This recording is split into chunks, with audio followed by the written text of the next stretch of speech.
Кейбір аурулар кезінде біз дәретіміздің түсінің өзгергенін байқаймыз.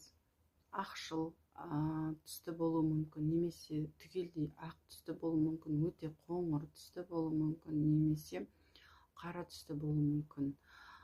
Қара түсті нәжіс үлкен дәрет болатын болса, онда бізде тамақтанудағы кейде қалыпты жағдайда кейбір тамақтарды қолданған кезде, көп мөлшерде қолданған кезде дәретіміздің түсі өзгеріп, қара түске жақын түс болуы мүмкін. Мысалы, қызылшаны көп қолданған кезде дәретіміздің түсі өзгереді. Және де кейбір дәрілік препараттарды, соның ішінде темір препараттарын, висмут препараттарын қолданған кезде біздің дәретіміздің түсі өзгереді. Басқалай себептері жоқ жағдайда үлкен дәреттен қара түсті болуы бұл асқазан ішек жолдарынан қан кетуді көрсетеді. Егер де дәретіміздің түсі өзгеретін болса,